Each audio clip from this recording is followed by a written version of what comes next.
Olá pessoal, como vocês estão? Espero que todos estejam bem. Mais uma vez aqui é o professor Jobson, dando continuidade às nossas videoaulas. Eu sempre gosto de começar o vídeo para situar, né, vocês aí que pode acontecer de algum estar perdido aí, onde é que a gente está, né? Então eu sempre gosto de começar a nossa videoaula mostrando tudo que já foi feito durante esse nosso período de quarentena, tá certo? Então vocês estão visualizando aí, desde o dia 24 de março até as atividades, tá, que foram feitas até hoje, dia 22, tá certo? Do 4 de abril. Então, nós temos aqui hoje programado para o dia 22, videoaula sobre o capítulo 4. Essa foi uma aula que eu já tinha adiantado para vocês. Acho que alguns aí vão lembrar que a gente não tinha livro, tinha aquela confusão, né? E aí eu acabei adiantando alguns capítulos, e esse foi um dos capítulos que eu acabei adiantando, que foi sobre Revolução Industrial. Vocês têm anotações no caderno, então é bom que quem tem essa anotação pegue para acompanhar essa aula, porque vai ficar muito mais fácil de vocês compreenderem novamente. Então é como se fosse uma segunda aula, uma revisão, né? Para quem não entendeu a primeira aula, é uma aula nova, então essa é a pegada. Então é o seguinte, só para lembrar vocês que vocês têm até hoje, 11h59, para me enviar o trabalho do videozinho lá, tá certo? Que eu cobrei dia 15, na semana passada. Então hoje já faz 8 dias. Quem não me enviou, por favor, me envie. Todas as instruções estão na aula, na videoaula anterior. Ok? Então para hoje nós temos a videoaula sobre o capítulo 4, a introdução, para que essa aula não fique muito grande, tá? Vai ser apenas uma introdução e eu espero falar um pouco sobre a primeira revolução industrial, e a segunda e a terceira a gente deixa para as próximas aulas ou para a próxima aula, tá certo? Então vou colocar aqui mais uma vez o livro digital. Me acompanhe aí, por favor, no livro de vocês. Se não estiver com ele, por favor, providencie. Então nós chegamos aqui, tá? Na unidade 2, produção industrial no mundo.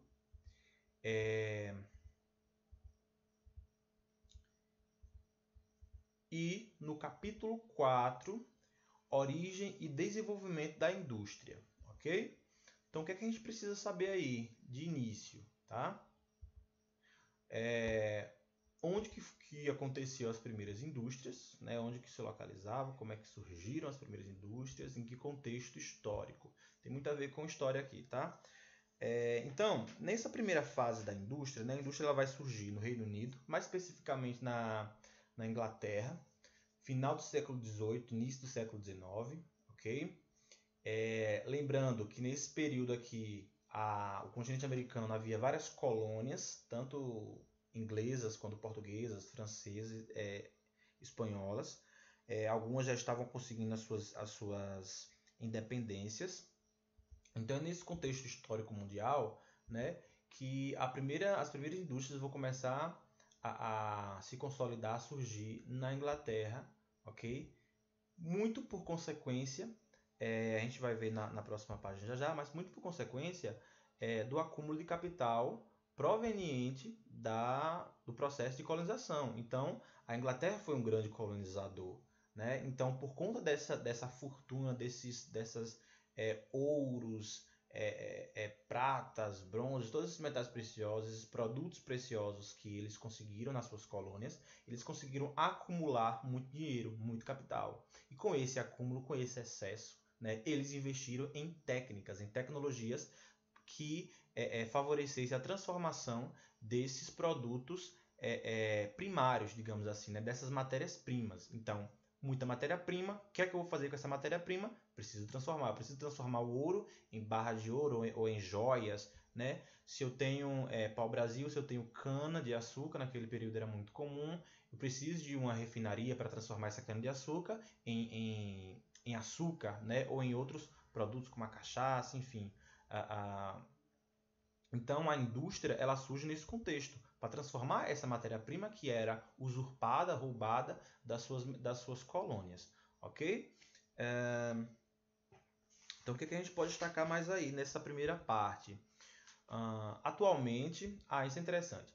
Atualmente, a proximidade das fontes de energia e do mercado consumidor não é mais tão necessária.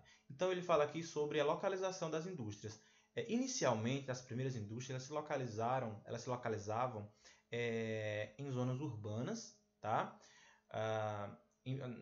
Próximo às fontes de energias e próximo a regiões de matéria-prima, mas principalmente também em regiões portuárias. Então, a Inglaterra, que eram nas Ilhas Britânicas, né, recebiam os navios cheios de matérias-primas e geralmente as indústrias ficavam ali bem próximo dos portos, né, das zonas mais urbanas, contribuindo principalmente para a poluição das cidades, tá certo? Então, hoje em dia, essa localização próxima a onde se extrai a matéria-prima, ou próximo a regiões com muita energia, né? Isso não é tão necessário na atualidade, né? Então, as primeiras indústrias tinham essa necessidade, mas hoje não é preciso, né? Por conta até do avanço dos meios de transportes e tudo mais, ok?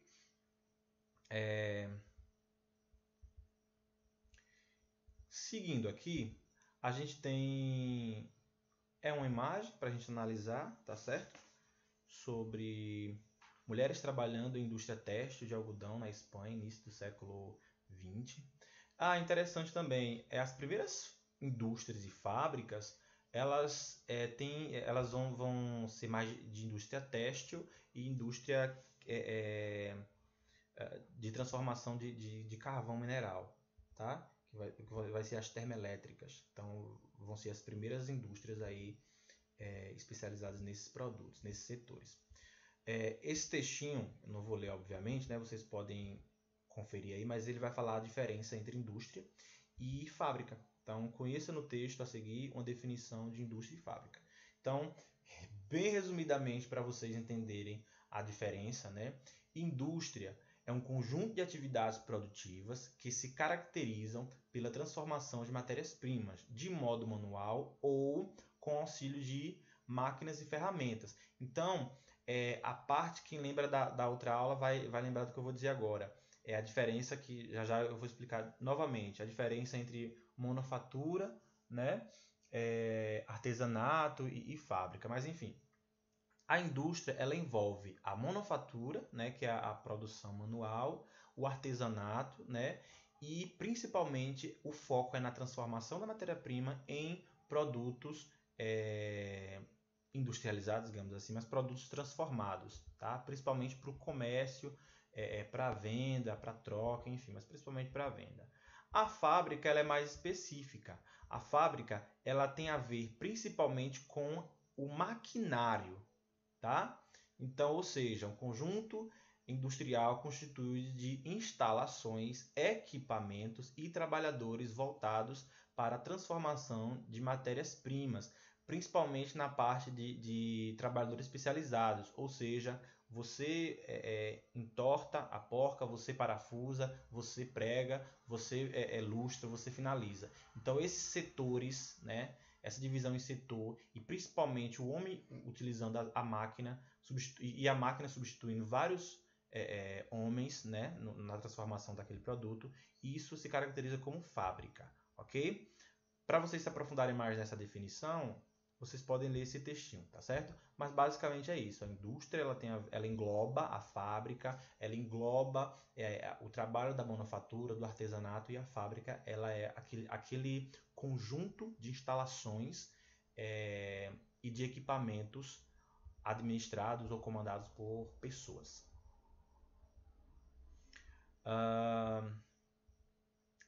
Já nessa próxima página, ele vem trazendo aí a diferença entre artesanato e manufatura, né? É um textinho bastante interessante, mas o artesanato é uma forma de produção individual ou em pequenos grupos na qual não se utilizam máquinas, apenas ferramentas. Olha que interessante. O homem, desde os primórdios do homem da caverna e tudo mais, a partir do momento em que o homem começa a utilizar a pedra lascada, né, a idade da pedra lascada, que o pessoal que gosta de história vai lembrar, né, que o homem começa a criar suas primeiras ferramentas, ele vai ser um artesão, né? Ele vai moldar o osso, vai pegar uma pedra, vai utilizar como uma espécie de faca para talhar uma carne, para talhar um animal. Então, isso é artesanato, quando é uma coisa manual que utiliza apenas ferramentas, tá? É uma coisa muito mais lenta, geralmente pode ser individual ou em pequenos grupos, ok? Já a monofatura, né, o processo de monofatura, os artesãos realizavam, né, inicialmente os artesãos realizavam as tarefas especializadas no lugar onde moravam. Com o tempo, passaram a trabalhar reunidos em um mesmo local. Esse modo de produção é denominado monofatura. A monofatura ela tem a ver com a utilização não só de fábricas, tá? Deixa eu voltar aqui. Cadê? Tá. Com a divisão do trabalho, a quantidade de mercadorias produzidas aumentou. Ao realizar uma única tarefa, o trabalhador passou a executá-la com mais agilidade. Olha só, aqui ele vai definir melhor a manufatura. No artesanato, o mesmo produto, vou colocar aqui, eu dei esse exemplo na sala, mas um sapato, por exemplo. O sapato, no artesanato, ele é produzido geralmente por uma pessoa só. Então eu vou produzir um sapato artesanalmente. Então eu vou utilizar uma ferramenta, vai levar muito mais tempo para produzir aquele sapato, mas aquele sapato vai ter uma qualidade, vai ter um cuidado, né, um carinho maior, porque foi feito por mim apenas, exclusivo, né, uma peça única. Na monofatura, a gente vai ter uma divisão maior do trabalho. Ainda não vai se utilizar máquinas, né, porque aí vai ser a fábrica, mas vai se dividir o trabalho, ou seja, vou pegar 3 pessoas ou 5 pessoas para dividir a construção daquele sapato. Então, enquanto eu preparo a sola, enquanto outra pessoa prepara a cola, outra pessoa prepara o couro, recorta, né? Outra pessoa costura. E aí no final temos um produto. Essa divisão acelera a produção, eu vou produzir mais em menos tempo, tá? E isso se caracteriza como uma monofatura. Ainda não é fábrica, tá certo? Porque a fábrica ela se caracteriza principalmente pelo maquinário, tá? Ok, para que o vídeo não fique muito longo, eu vou tentar ao máximo fazer vídeos aí de 10 minutos, 15 no máximo. Essa parte aqui de definindo, né, e caracterizando a primeira revolução industrial, depois a segunda revolução industrial e a terceira, vai ficar para as próximas aulas, tá certo? Então, por hoje é isso. E até mais. Deixem suas dúvidas. Eu estou vendo que muitas pessoas estão deixando comentários. Assistir, ok, nananã. Mas se tiver alguma dúvida, gente, pode colocar. Professor, eu não entendi essa parte do vídeo. Sobre isso, onde é que eu posso achar? Então, perguntem, tá? Se ficou com dúvida, perguntem. Na próxima aula a gente continua. Beleza? Até mais. Tchau, tchau.